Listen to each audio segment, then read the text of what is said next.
Hey guys, welcome back to my channel. So for our final video in the vlogmas series, we're going to be diving into some strategies and tips that's going to help you to stick with your planner the entire year. And along with that, I'm also going to be sharing with you some video clips of just me writing in my planner throughout 2025.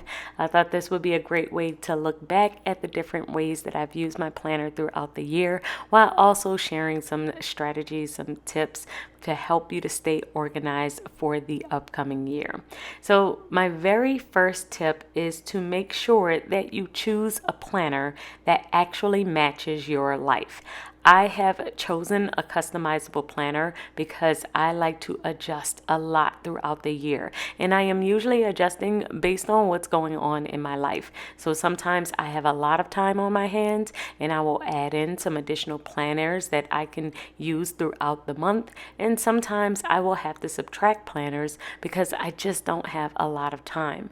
But you have to pick a planner that's actually structured well for your lifestyle, and not one that you just like because you like the design of it, or something that you want just because you see a bunch of other people using it. You got to find something that's going to suit you so that you can make sure that you stick to it. My second tip is that you have 3 planner routines to keep you grounded. One daily routine, a weekly routine, and a monthly routine. Within your daily routine, you need some type of scheduled check-in, and this is something that you're going to do every single morning or afternoon. It's just at some point throughout your day where you check in with your planner. The next thing that you need within your daily planner routine is top 3 tasks. You need at least a top 3, something that lets you know if your day has been successful. And the last thing you need is some type of way to check in with your budget. So I like to look at my budget planner every single morning, and that is a part of my daily routine. Within your weekly routine, you need some type of brain dump and a way to plan out your next week's schedule, and also to look at your bills. And within your monthly routine, you need to add in your goals and your habits and a way that you are going to reset.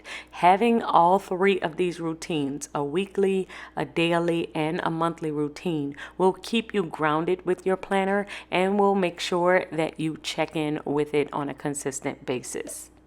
My third tip is to make sure that your planner reflects your entire life and not just tasks. So I use my planner in order to mark off my reading.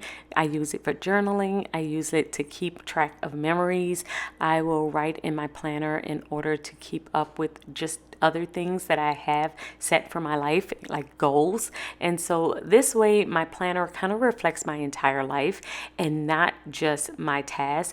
It's not just the things that I am trying to accomplish. It's not just a productivity tool. It is something that I'm looking at for my peace, for my structure, for my motivation, for my energy. It's going to help me in multiple areas, not just with the things that I'm trying to accomplish and not just checking off boxes. So make sure that you think about your planner as a whole and think about everything that you could possibly want in it, so that it keeps you grounded and you can always look forward to opening it.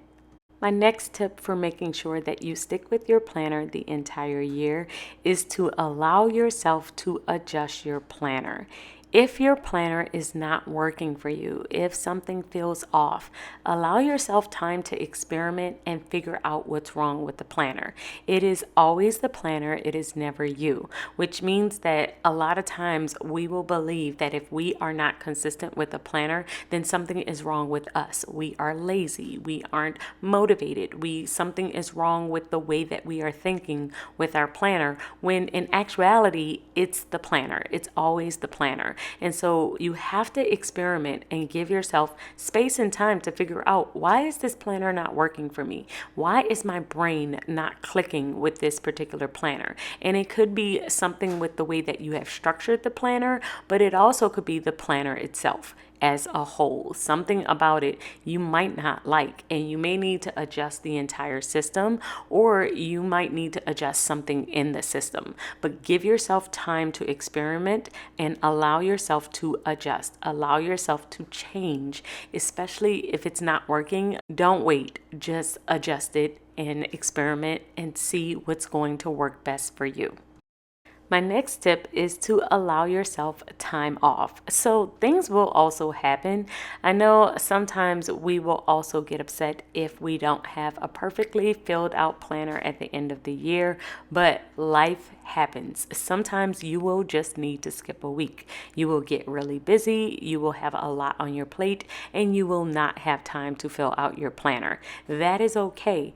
It is always okay to skip a week and then just come back to it. When life dies down, that's why we have the 3 routines that we talked about earlier in this video. Your daily, weekly, and monthly routine will allow your planner to come back into your system when things kind of calm down. My routines have helped me out so much when I have traveled and been away from my planner for a week, just because I have been so busy out of town and needed to come back and get back into a system. Also, if I get sick or under the weather or really, really busy, then I may take some time off, and that is okay. I will come back to my planner. Sometimes I will back plan, sometimes I will not. Sometimes I will just wait and start over on a brand new week. But give yourself space and time to do so if you need to. And my last tip for you today is for you to set a deadline if you cannot decorate your planner to plan anyway. So many times I have not used my planner in the past because I did not have time to decorate. So I was waiting on decorating my planner, and I would wait and wait and wait. And by the time I look up, it is Thursday, and I have not set up my planner for the week at all just because I didn't have time to decorate it. And so what I started to do is to set a deadline for when I could give myself time to decorate. But if I couldn't decorate by that time, I would just write in my planner anyway. I would just plan as I went, and then I might go back and add some stickers if I could.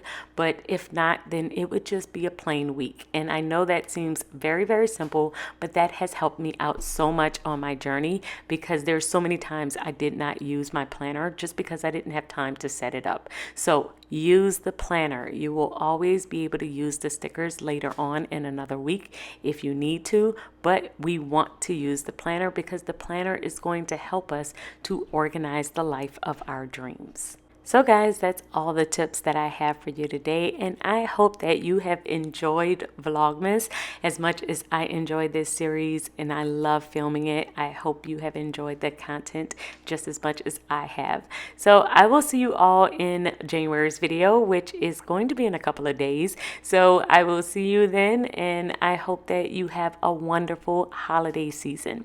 Talk to you all soon. Keep organizing your life so that you can achieve your dreams. Bye, guys.